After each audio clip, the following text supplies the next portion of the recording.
Segala puji syukur kami ucapkan kepadamu untuk setiap berkat dan anugerah Tuhan yang boleh kami rasakan di pagi hari ini Tuhan.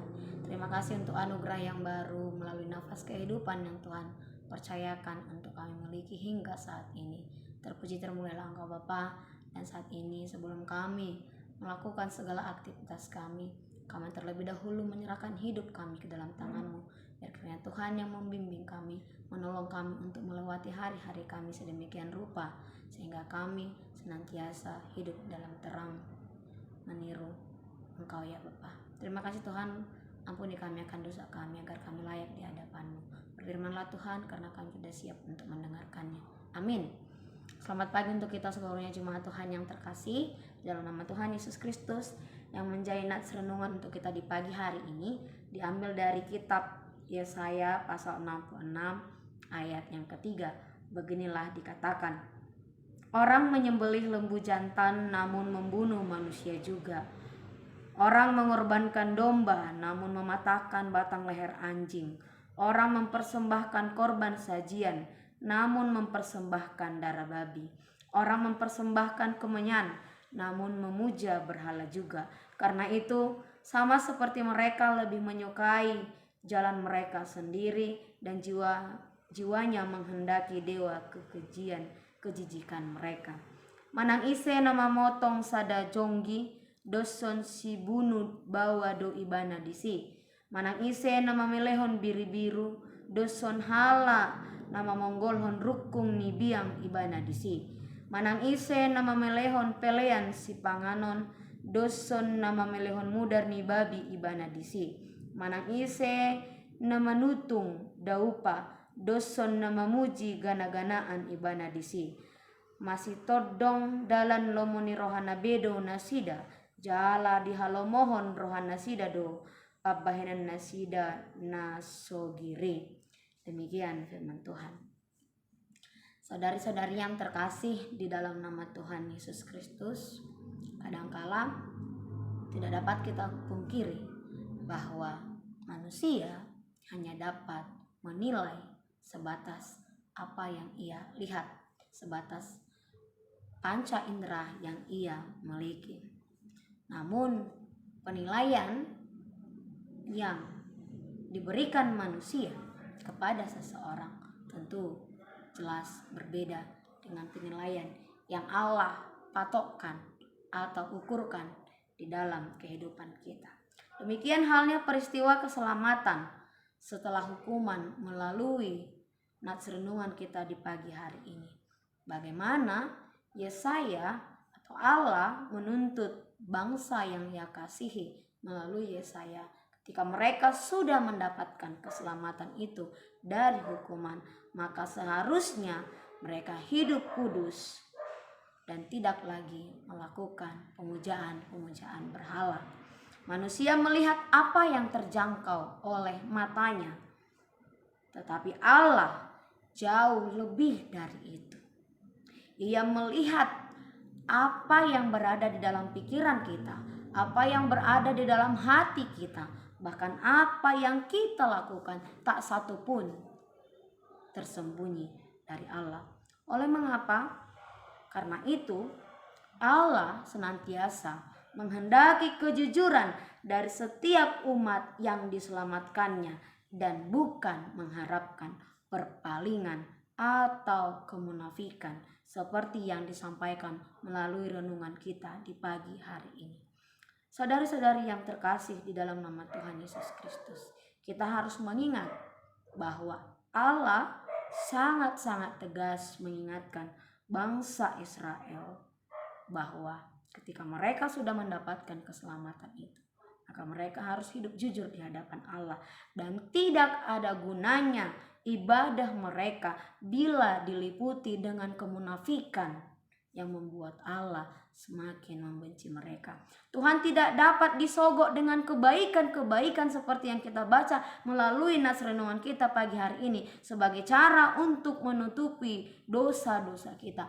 Allah tidak dapat disogok oleh kebaikan apapun itu, sebab Allah jelas mengetahui apa yang ada di dalam hati kita dan tidak ada yang tersembunyi bagi Allah. Itu mengapa Amsal mengatakan bahwa mata Allah berada di segala tempat untuk mengawasi orang yang baik dan orang yang jahat.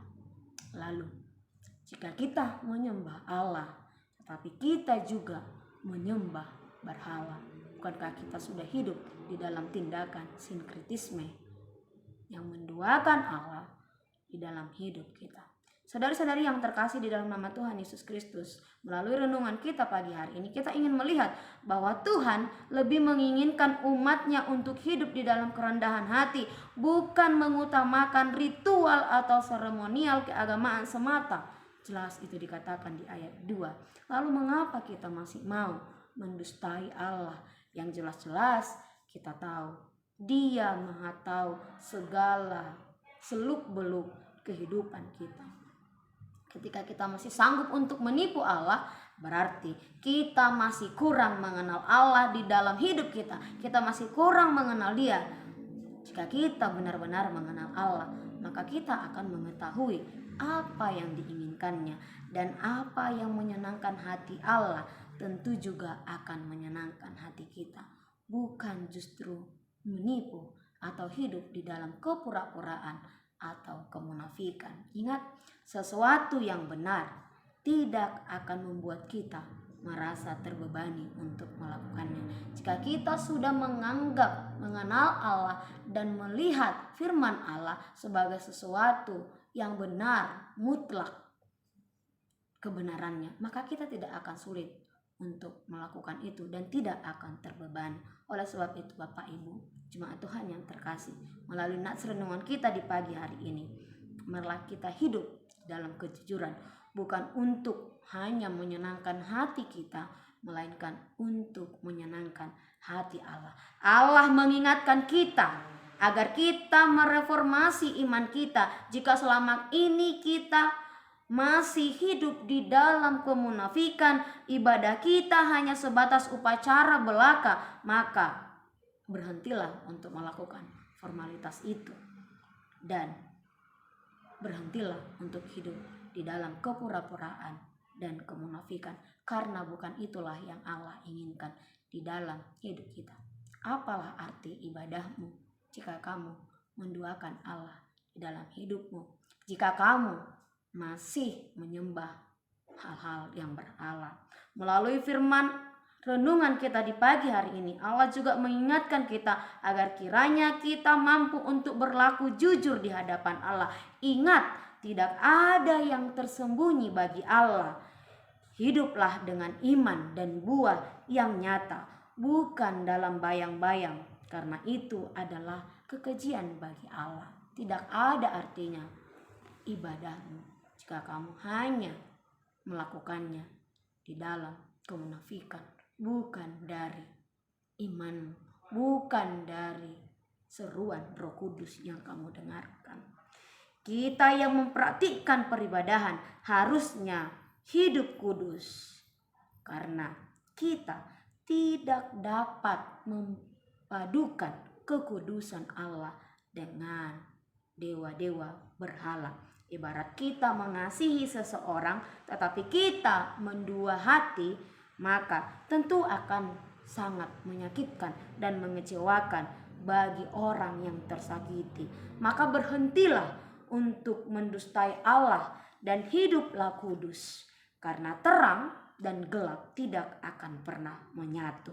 Fokuslah kepada Tuhan dan jalanilah hidupmu di dalam rasa takut akan Tuhan dan juga di dalam kejujuran, karena itulah yang Allah hendaki. Ingat, mata Tuhan ada di segala tempat untuk mengawasi orang yang baik dan orang yang jahat.